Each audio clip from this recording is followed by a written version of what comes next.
Well, on Tuesday, the National Command Council gave some clarity on level 3 of the lockdown, which will come into effect next Monday. It will see the partial reopening of churches, schools, restaurants, and the ban on alcohol, the sale of alcohol, will also be lifted.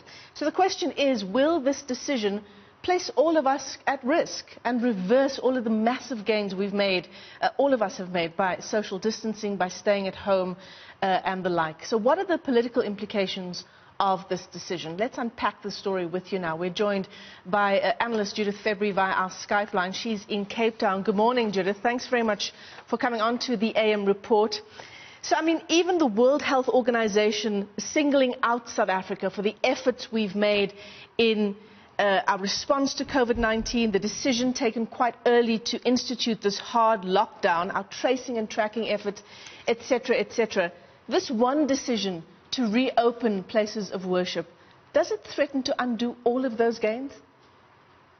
Morning, Michelle. Well, I've written a piece in the Daily Maverick to say, yes, I think it does. Certainly, as you've said, we have had a very good response so far. There have been mistakes that were made, but it's a global pandemic, and of course, mistakes will be made. And here we have a situation where almost prematurely, we're saying to people that you are able to go and worship. And we know that the president was always very clear to say that we are following the science, but we're also following what is happening around the world, because we are, we're behind that curve. And so we look at what's happened in Italy, in the UK, in the United States, and so on. And if you look at what's happened in many of those places, particularly in Germany, where only last week, a church gathering, there was a coronavirus infection. 107 people were infected with the virus because of going to church. Now, and that means a lot of contact tracing and all the effort and resources that go into that. And here in South Africa, for us to say, after, as you rightly point out, 2 months of immense sacrifice for people, for individuals, but also the economy, which has been almost decimated because of this pandemic. And now we're saying, well, it's fine to gather as long as we're 50. Then I'm afraid the rationality goes out the window, because why would you not be able to meet in a restaurant, for instance? No, absolutely. And I suppose, when we talk about the buy-in from South Africans to what, as you say, has been a really difficult 60 days, not least because many of us have been staying away from family, from our loved ones, but people have lost their incomes because of these massive lockdown restrictions. Businesses have closed, people have had to take pay cuts. In fact, we spoke to the ACDP's Reverend Kenneth Meshwe earlier this week around the decision by government to open up religious gatherings, and he was quite clear to us, quite open about the fact that, yes, they did put pressure on the president. Well, clearly they did, Michelle, and because how else does one describe this rather really illogical situation where you're saying that one's not allowed to go to a restaurant, you're not allowed to go to a hairdresser, where perhaps businesses are better placed than churches. And remember, churches in South Africa come in various shapes and sizes. And we saw Reverend Kenneth Meshwe himself, who went to a church gathering in Bloemfontein and then got infected with the coronavirus. But it was also Reverend Meshwe who said that he wasn't sure whether this test was accurate because he was not feeling any symptoms. Well, one is able to test accurate and test positive and to be asymptomatic. So it's this kind of sort of uninformed opinion, which I think is dangerous, and it's going to cost lives. And yesterday, Minister Nkosazana Dlamini-Zuma said rather irrationally, well, people can choose not to go to church. Well, people can also choose not to smoke cigarettes, drink alcohol, go to a restaurant, or go to the gym. So that's a disingenuous argument. And I think what President Ramaphosa has done is he's undone the sacrifice of the past 2 months, and we will see deaths. We will pay the price for this decision, which I call sheer folly. Judith, if we think back to just the economic impact of the lockdown, in that article that you wrote for the Daily Maverick, you also talk about the fact that, it's nothing new in a society like ours. It simply laid bare those vulnerabilities that already exist in South Africa, those snaking queues of people queuing for food, children going hungry, the elderly sitting out for hours waiting for their social grants. And then we have the ministers like Ibrahim Patel, Trade and Industry Minister, arbitrary regulations, questionable things being decided by the NCC as well. A very real risk here of sacrificing the buy-in from South Africans. I think that's pretty clear.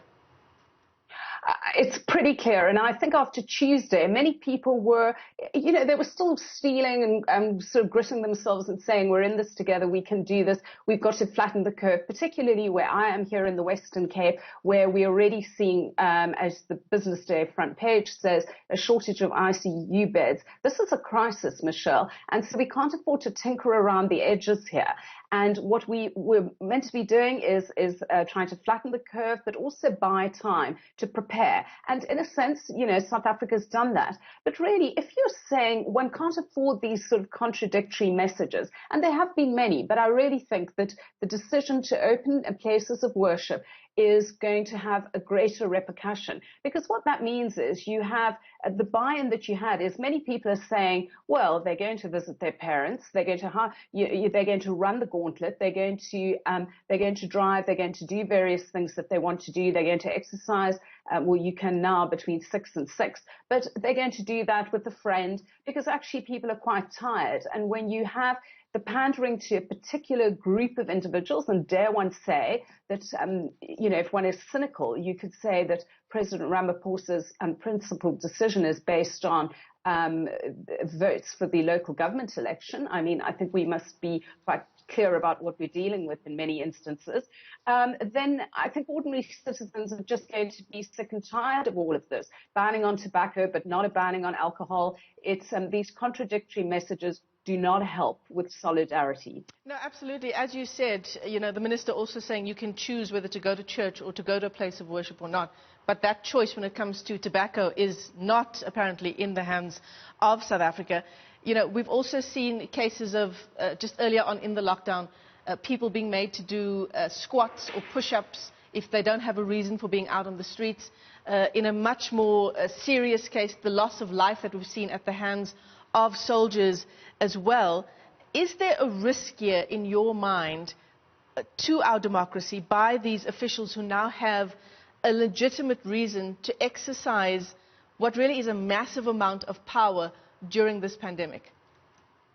Well, Michelle, there's always been that risk has been ongoing. I think ever since the state of disaster has been declared, and there are legal issues around the oversight by Parliament on a state of disaster versus a state of emergency. And I think what we've learned in these past 2 months is that those laws might need to be amended with regard to that. So that's the first thing. The second issue we know is about this National Command Council, which is part of cabinet, and all of these matters are kind of legal issues, and one can take those to court. And I think we need to establish those constitutional boundaries.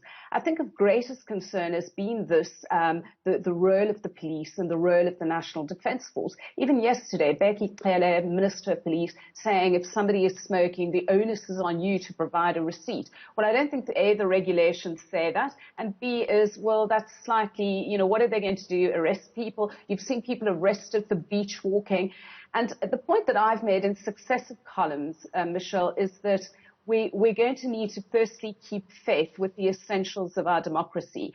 And so if one so keep faith with the essentials of our democracy and challenge those rules as far as they can, because we have to come out of this pandemic a stronger democracy, not a weaker one. And I'm hoping that we can come out of this pandemic as well, where we are also looking more at citizen activism and the way in which citizens exercise their rights, and that government forms partnerships with citizens. What we've seen is this top-down approach, which really is a losing approach, and we need to be using community leaders far more in terms of getting the message across, not to punish people, but to say to them, the rules are there for your benefit. And if you don't adhere to the rules, death will occur. And so those are the messages we want to hear from our leaders, not this kind of